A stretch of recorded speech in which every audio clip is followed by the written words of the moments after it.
গাড়ে ব্যথা খুবই কমন একটা সমস্যা। বিশেষ করে আমরা যারা সামনে ঝুঁকে কাজ করি, কম্পিউটারে কাজ করি, অফিস ডেস্কে কাজ করি কিংবা আমরা মোবাইলে যখন আমরা কোনো কাজ করি, তখন আমাদের সামনে ঝুঁকে করতে হয়। এতে করে আমাদের গাড়ে কিন্তু মাসলে একটা স্ট্রেস পড়ে।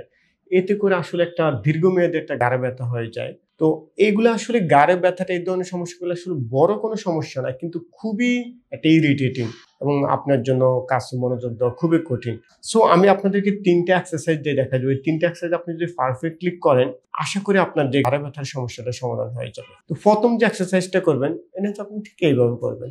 এভাবে করে নেকটাকে এভাবে ১, ২, ৩, ৪, ৫ ঠিক সেম ভাবে ১, ২, ৩, ৪, ৫ আমি কি করলাম? গাঁটটাকে এভাবে নিলাম, তারপর এটা দিয়ে একটু যে পুশ করলাম। ওকে? তাহলে আমি একটা এক্সারসাইজ আমরা শিখলাম। 2nd এক্সারসাইজটা হচ্ছে আমি জাস্ট এভাবে বসলাম। বসে আমার শুধু কেবল আমার নেকটাকে আমি আমার বাম দিকে কাত করলাম। ১ এটা আমার ঠিক থাকলো। ১, ২, ৩, ৪, ৫ প্রয়োজনে আমার এই হাত দিয়ে কোনো কিছু সাপোর্ট দিয়ে রাখলাম। ওকে, আবার 2nd হচ্ছে একই রকম ভাবে এখানে ধরে সোজা। এরকমও না, আবার হচ্ছে এরকমও না। একেবারে সোজা। সোজাসুজি আপনি যেমন আমি ক্যামেরার দিকে আমি তাকাচ্ছি, আপনি এভাবে সামনের দিকে তাকাবেন। তাকায় শুধু এই।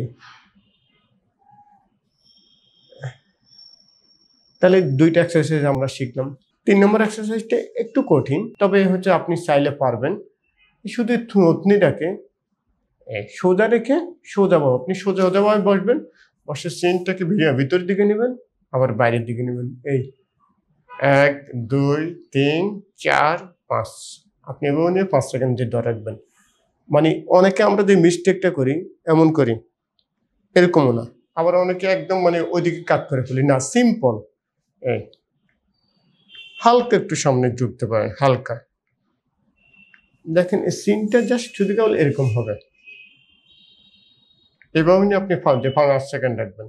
১, ২, ৩, ৪, ৫ আপনি এই এক্সারসাইজগুলো ১০ বার করলে ১ সেট হবে।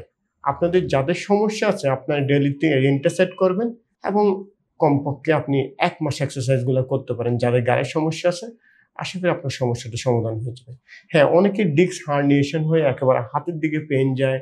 তারাও এক্সারসাইজগুলো করতে উপকৃত হবে। তবে হ্যাঁ, যদি এরপরেও আপনার না যায়, আপনি আপনার সমস্যাটা বেশি মেয়াদ হয়, সেক্ষেত্রে অবশ্যই আপনি আপনার নিকটবর্তী চিকিৎসক যে ফিজিওথেরাপিস্টের কাছে যাবেন। গেলে আপনাকে প্রপারলি ভালোভাবে ট্রিটমেন্ট দিলে ইনশাআল্লাহ সমাধান হয়ে যাবে। আর ডিস্ক হার্নিয়েশন হয়ে গেলে বেশি সমস্যা হলে আমাদের কাছে পেইন কিউরে খুব advance treatment, pulse electromagnetic nail therapy, ওজন থেরাপি, আকুপাঙ্কচার, অ্যানফিজিওথেরাপি, রিহ্যাব। সো আপনি একটা কমপ্লিট আপনি একটা যে সমাধান পাবেন এবং স্থায়ীভাবে একটা সমাধান পাবেন যে পেইন কিউর থেকে। জি ধন্যবাদ। যদি এই বিষয়ে আপনাদের আরো কোনো প্রশ্ন থাকে আপনারা কমেন্ট করে জানাতে পারেন। জি ধন্যবাদ।